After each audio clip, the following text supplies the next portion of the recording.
Hello, hello. Good morning, good afternoon, good evening, fellow nobodies. I hope we're Hello. all doing well. Hello, Nick. Hello. Greeting. Hi, Min. Hi, You sound everyone. you must be in a lovely far off place that where it isn't raining at the moment.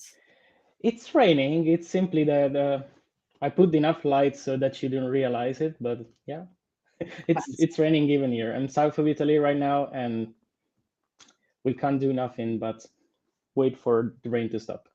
For sure. So, by way of introduction, for people who haven't joined us on our live stream before, my name's Min Bhogaita. I'm the director of the IdeaLab at Nobody Studios. And today's show is continuing our theme around ideas, the way we think about ideas in the studio. And I have a very special guest here, Nick, who's going to take us through a couple of the ideas that he's been taking us through in the IdeaLab. So we're gonna start with revisiting how we crowd infuse at the studio when it comes to ideas. We're going to talk a little bit about the processes, and then we're going to do a deep dive into specific ideas that Nick has kindly submitted to the lab. But before we even get into that, Nick, my question is always to my guests: ideas. We love them. Where are you when you're having your best ideas? Well, I would say generally while I'm not in my desk, because Okay. typically for me, I have to say it's right before falling asleep, because I used to lie in the bed and reflect on the day, and all of a sudden I wake up and start making notes. I start making notes of a thing that I realize in that moment, a thing I remember, or on a new idea. And I think it's just that moment of deliberate distraction you have, right? You make it happen, or you're working on something, you feel you're getting somehow distracted. You stand up, you go for a walk, and you solve 10 problems that you would have never solved while staying at your desk. Oh, So 100%. most of the times like this. Yes, for sure. And greetings to all the lovely people who are commenting as well. Feel free Yeah, to indeed. say where you're from as we go along. Let's make this truly global, guys. So let's move this on. Let me show you some of the processes that we have here in the Idea Lab. So as you know, at Nobody Studios, we're all about you know making the process fun, different, and stage appropriate to make sure that the amount of information that we're asking for about your idea is in line with what stage you are in the process. And if you haven't heard this live stream from us before, we have these different stages. And today, again, we're going to focus primarily on the first stage of the process, which is our nobody post front page. But what makes us different, we believe, to other organizations who are creating startups is we're totally about the crowd. We want the crowd to be involved in every single stage of our process. So from the moment of submitting the ideas, doing the front pages, to actually vetting the ideas and saying, hey, that's good, but how about if we tweak this and think of this particular audience because they would be really interested in this particular idea as well. So we're kind of growing the ideas. We're working as a community.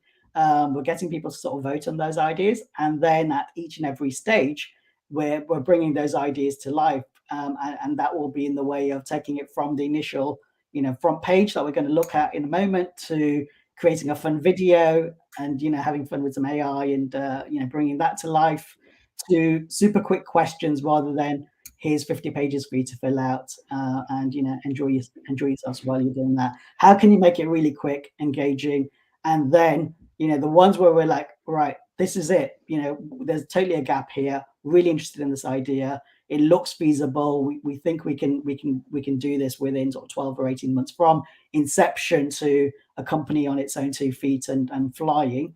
That's what we're really looking for here. And I think that's the only way, that we need to totally rethink about how we create these businesses, and we can't keep on using the traditional way that companies think about generating their ideas and transformations. without totally transforming the way we do these processes.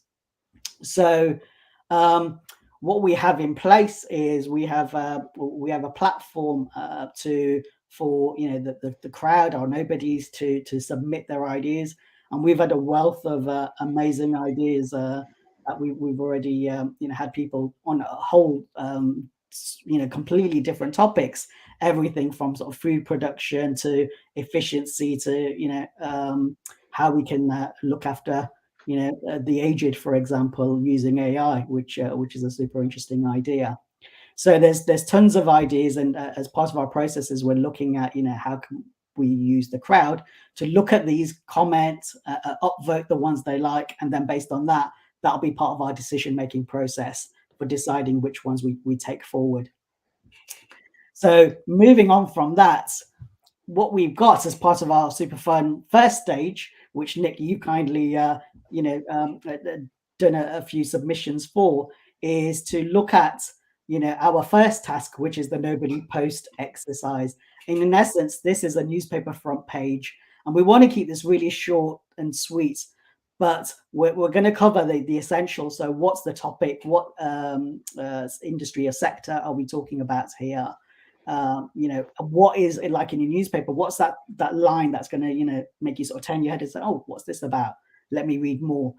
And what is your sort of strap line? And then we want to move into, well, what's that thing where you're like, come on, surely, like every time I see this thing, this problem's still here. I haven't seen anyone kind of solving this problem. And then talking a little bit about, okay, and here's how I think we can solve it. And then for extra bonus points on the right hand side, we're all about the visuals, right? So we want to have a picture on the right, which again encapsulates the idea that you have. So that was the theory that we set when we were thinking about how are we going to get these ideas into the lab, and what does that process look like? And then Nick, you kindly said, well, your head is brimming with ideas, right? So today we're going to look at a couple of your submissions and go through those in a little bit more detail. So let's move on to the first one. So Okay.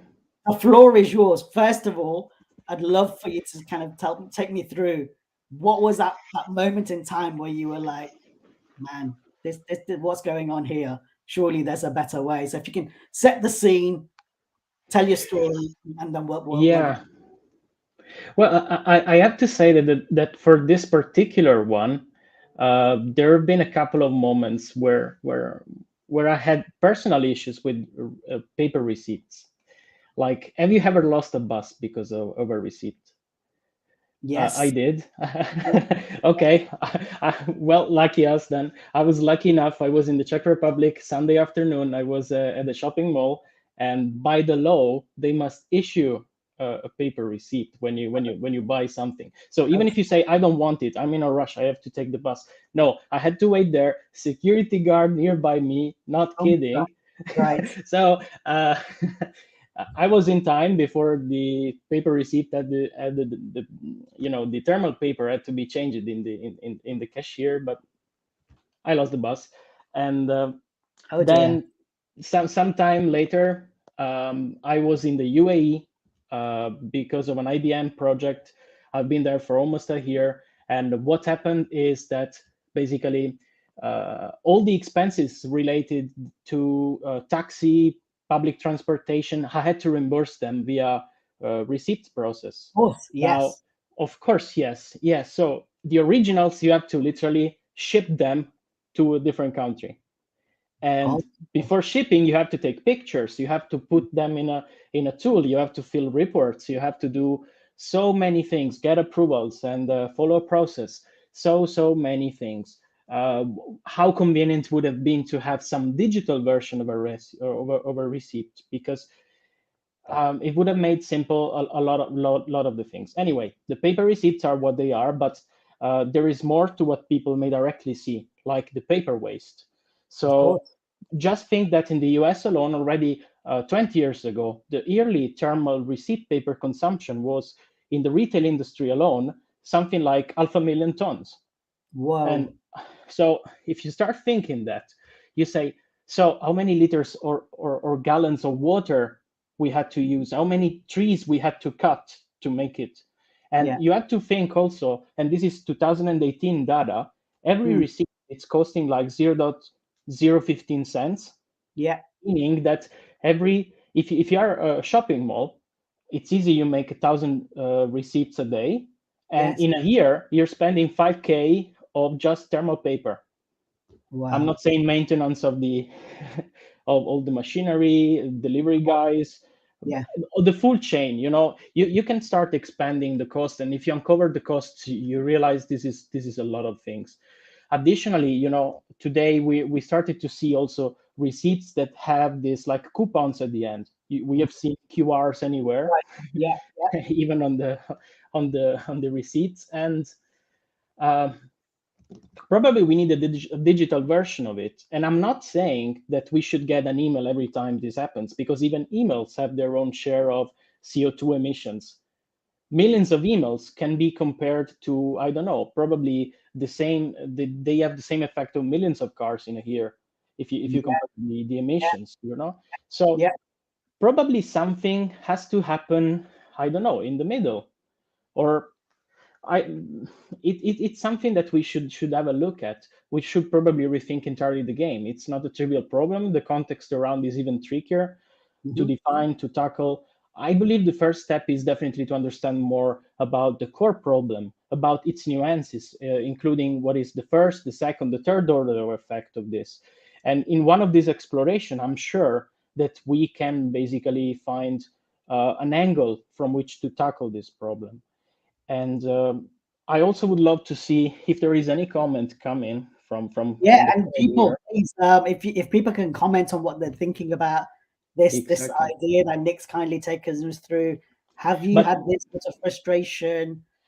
indeed, we need positive and Yes. less positive experiences, because we have to get perspectives. And in the meantime, we wait probably for some feedback. I also want to stress out that this idea we're discussing right now, it's also something that is pretty simple, nothing sophisticated, Mm. and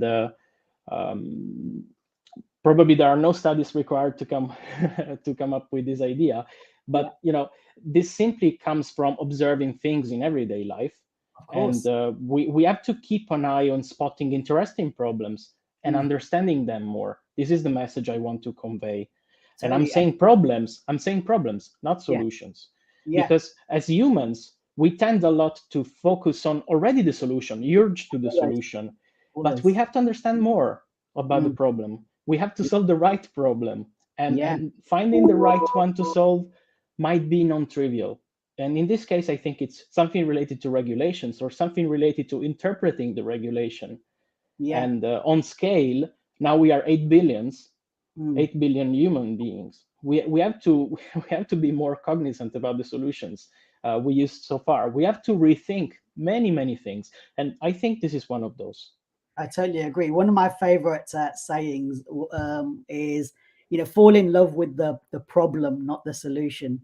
And there's too many Hmm. people sort of thinking, right, there's this amazing piece of tech here. How can we use it? And they're kind of coming at it out of totally different perspective. So if we move it on from, obviously, I totally sort of understand, the problem you've been Yeah. outlining, not being able to get on the bus and the wastage with Yeah.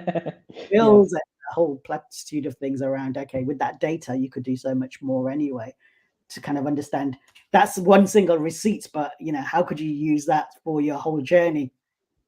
Let's move that on and talk about your how do we do something about this particular problem? Can you tell me about that? Well, I have to say that in this moment, I don't really have the solution. The solution at this point is mostly related um, to to observing what is currently happening. We have seen some shopping chains, um, some shopping chains that are actually coming up with their own solutions. Yeah. They ask the people to enroll their system. You have to provide all your data. It's the same process as getting like a discount card or a Yes. affiliation to the shopping. Yeah. For that particular shopping, you have to do it once, and that remains with you forever. It's you always have to scan this card or things Mm. like this, and you can probably get discounts already. And the next step now is now getting some link through SMS to Mhm. download your receipt if you need it, Yes, which is which already a step companies forward. are doing. Yeah, yeah, yeah. But Which is, it's still non-optimal mm, from what we have been observing. Plus, it's pretty expensive at the moment doing this, and of course with technology we can scale it, but there is something missing in the chain. mm, So we know that a lot of this data could be actually used and monetized differently and make the entire business sustainable. mm. um, but it's probably time we rethink the entire concept of the receipt. Yeah, yeah, yeah. That's And what I'm saying. Because if we stick to existing solutions and what we know, we mhm, probably end up with how to say, um, a less painful problem, but not yeah, a solution. yeah. And that's what we have to investigate. And that's the reason why I wanted to bring this on the table. Yeah, no, it's great. And again, just to reiterate, something you said earlier, you said that you don't have the full solution here, and Yeah, that's I what don't. we're about. Well, we're about early stage ideas. If everything was in place and we're like, okay, I've got an MVP, I've already sort of thought of my personas and stuff. That's probably a little bit too late for what we're really interested in the studio. It very much is around coming in with those early stage ideas and really kind of doing the homework together to say, well, Mhm. okay, what direction do we go? We've actually had a great question from Dr. Eric Rees here. What's the difference between Quittance and QuickBooks technology that already exists? I don't know if you're familiar with QuickBooks.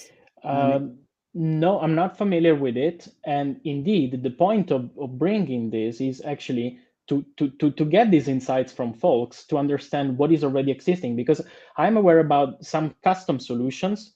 I can say it aloud. I know the Tesco solution, for instance. Oh, yes. Yeah. But I'm not aware about many other solutions, and they don't really work much differently from that. I've seen the Yeah. Carrefour solution as well. Okay. But I understand that there is a scalability problem there, Mm. and we are going to get to different problems. I don't Yeah. really see it as a solution, and I don't have the answer. And the reason I wanted to bring this on the table is because the crowd infusion here is Yes. perfect for getting perspectives, Yeah. because we have to understand more about the problem. I have a limited view on this problem. I know only what I've seen, the countries where I've been, Yeah. the shopping places where I've been. Yeah. I know that there is a problem. I can somehow imagine the solution, but I still don't see it fully.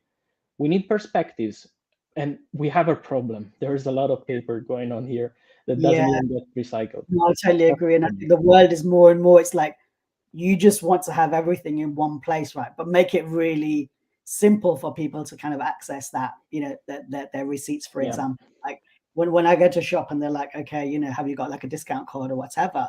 And they're like, what's your email address? And then you're having to sort of shout your email address, and 10 people behind you are sort of listening in on that, and you sometimes feel a little bit uncomfortable because they want to send you that electronic receipt, but again, it's not a very smooth type of process for getting your details and things. So yeah, I think that collaboration, that joining of all the different companies together, where you could have a single source of here's all of my details of receipts.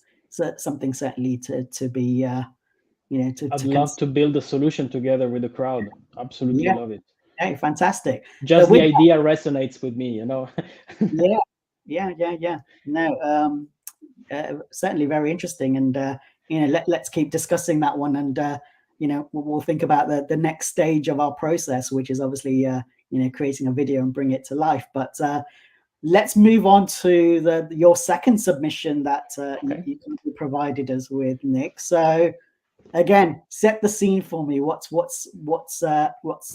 this all about? Frugal Me, your ultimate subscriptions companion. Hmm. Right. So online subscriptions, and when we wrote this with the team, we actually started to think about things like streaming services like Yeah. Netflix, like Paramount Plus, like Disney Plus, all these kind of services. Okay, You name it, Stream- I subscribe to it. So you're talking to, I am your customer in this case.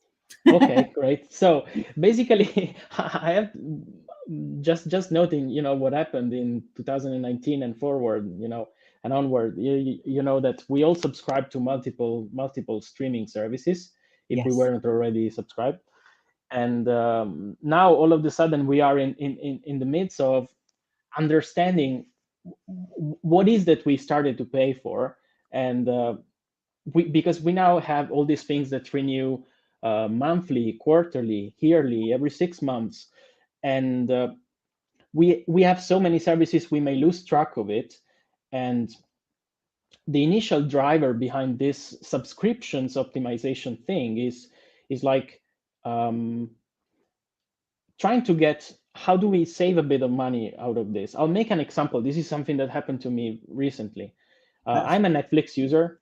right.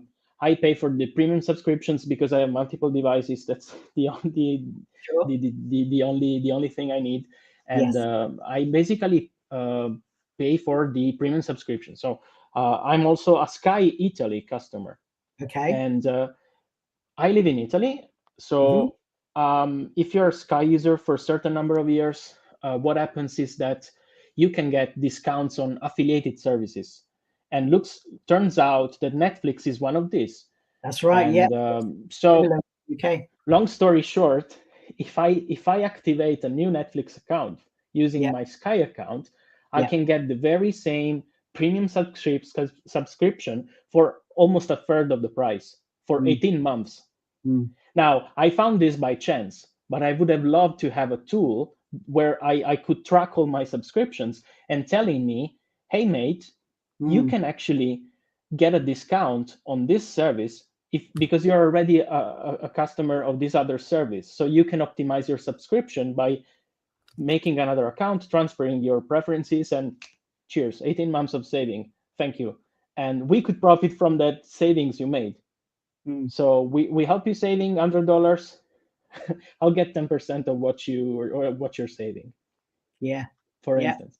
Yeah. So this is like the main idea, and this is the main thing behind the subscription optimization. Hmm. But then, of course, the immediate adjacent possible of this would be basically expanding the very same services and rationale to more subscriptions, to different kind of bills, to utilities, to the phone bill, electricity bill. Now, this might not be very easy, and I understand it's high variable because based on the country, Yes. but I see it somehow feasible. I see it somehow useful, and Mm. I know that there are competitors in this space, but they are still treating the offerings as they are not connected to each other, because effectively they are not. But you have to see this from the user perspective. Content is what matters for the user. Mm. So That's you right. can even get I see like this kind of things evolving in the direction where the focus shifts from the service to the content. And Mm. if you do that, you can even get to scenarios where, for instance, you're watching a TV series. I'll pick an evergreen one, Mad Men. I love the series. So Hmm. let's say you're watching this series, you're in the middle of it, and starting the next month, the subscription services you have hands up um, and sorry cuts basically the rights for the streaming of that particular content, and you have to move to another platform. The only thing you have to do right now is to join the other platform and maybe cut or subscribe or pause the other one. Yeah. How to do this automatically, or how Mm. to do this in a convenient way, how Mm. to do this better. Because there's no power to the users. You just pay and watch. You can't Yeah. do anything else. Yeah. You can't focus on the content. And Mm. I know that there is a lot here to discuss, because there is like the entire part related to TV rights. But Mm. I can imagine a different version of this. And Yeah. plus, Yeah. if you look at this, since we are optimizing the cost of these things, you can Mm. even look at the pricing, how the Yeah. pricing is done. Yeah. Can we actually help the customer to to split the bill, really split the bill, not Mhm. having just one card connected to the service and one pays for everybody. Of Sure. course, you can get the money from the others, but if you Yeah. really want to split, I can Just make it imagine. transparent because that's what lots of people do. I know there's obviously Correct. So why don't we help people paying in, not in installments but in chunks? that's an interesting concept. And Vlad has just posted as well to say, imagine what 5% of that looks like when you've got millions of people who are, not being as efficient as they could be with their subscriptions, and Yeah, correct. with the Correct. likes of Disney and Netflix and Prime, etc., Hmm. are generating hundreds of millions, if not sort of billions in Right. revenue. That's a chunky number, right? Even at 5%. Yeah. And so I see something that can be done in this space as well, because not only we have to optimize what we have. Again, I know that there are competitors in this space, but they Mm, are expensive, or their business model is not that good.